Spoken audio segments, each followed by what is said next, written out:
আব্দুল সালাম। গাড়িটা কোথেকে নিয়ে আইছো? গুয়াহাটি কই জায়গায়? আগরতলা। কি আছিল গাড়িতে? গাড়িতে আমার তো তরমুজ থাকে বলে মুসলিম আর তরমুজের লগে এটি কিটা? নেওয়ার পরে দিশাবেলাম কক্সিল আবার। এর আগে তুমি জানো না? এটি কই লিয়ে দিতে আছে? মুসলিম মিয়া এ জানি কইল MIA মিয়া বয়স কত? বাড়ি কোন জায়গায়? বাড়ি মোহানপুর, আসাম না ত্রিপুরা? ত্রিপুরা, কোন ডিস্ট্রিক্ট? শিবাজলা ডিস্ট্রিক্ট। গাড়িটা কোথেকে নিয়ে আইছো? গাড়িটা গুয়াহাটি, কই জায়গায়? আগরতলা। কি মাল আছে গাড়িতে? তরমুজ আর কইছিল বই অনেক গাড়ির মধ্যে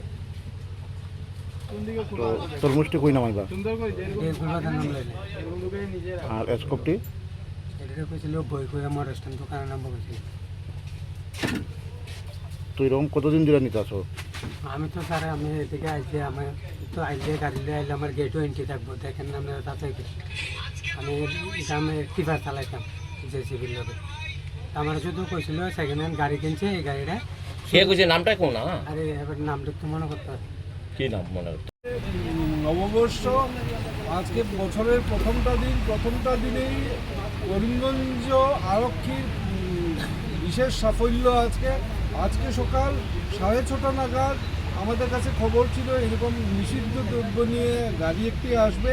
সেই মর্মে আমরা পুঙ্খানুপুঙ্খভাবে তল্লাশি চালাচ্ছিলাম, নাকা চেকিং চালাচ্ছিলাম। তাতে আজকে সকাল 6:30 নাগাদ এই চুড়াইবাড়ি ওয়াচ পোস্ট যেটা আছে সেখানে আমরা একটি ট্রাক আমরা আটকেছিলাম। সেটা তল্লাশি চালাতে ট্রাক ভর্তি ছিল তরমুজ, ফল তরমুজ। তার ভেতরে আমরা পেয়েছি 14,250 বোতল ব্যান্ড, যেটা নিষিদ্ধ কোডেইন কাপ সিরাপ। সেটা আমরা জব্দ করেছি, যথাবিহিত আইনি ব্যবস্থা নিচ্ছি। ড্রাইভার করায়ত্ত হয়েছে, হ্যাঁ মানে সহচালক যেমন করায়ত্ত হয়েছে এবং আইনগত NDPS অ্যাক্ট মতে আইনগত ব্যবস্থা নেওয়া হচ্ছে। সরকার তথা অসম আরক্ষীর যেটা ড্রাগস বিরোধী আন্দোলন চলছে, অব্যাহত আছে, নিরন্তর চলছে, অব্যাহত থাকবে। আমরা কোনো মতেই কোনো ড্রাগস আমাদের অঞ্চল দিয়ে আর সরবরাহ করতে দেব না, আসতেও দেব না, যেতেও দেব না। এই জন্য আমরা কন্টিনিউয়াস চেষ্টা করছি আর চালিয়ে যাব। স্যার এগুলির কালোবাজারে মূল্য কত হতে পারে? কালোবাজারে মূল্য আমরা দেখেছি পার বোতল 1000 রুপিস, 1000 টাকা। সুতরাং 14,250 বোতল মানে অলমোস্ট 1.5 কোটি টাকার নিষিদ্ধ কোডেইন কাপসের আজকে জব্দ হয়। আইনগত NDPS এগুলোতে যে ধারা লাগাতে লাগে সেগুলো লাগিয়ে কেস নেওয়া হবে, সহচালকের এগেইনস্টে নেওয়া হবে, গাড়ির মালিককে আমরা সামন করবো, ওনার নিয়ে করবো এরকমভাবে।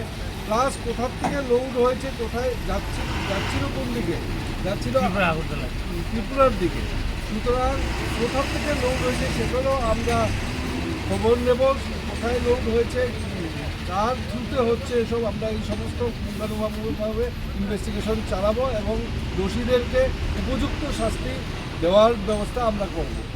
দিক থেকে আসছিল, ত্রিপুরা যাচ্ছিল, এই অবস্থায় আমরা চুড়াইবাড়িতে আটক করে তল্লাশি চালিয়ে পেয়েছি।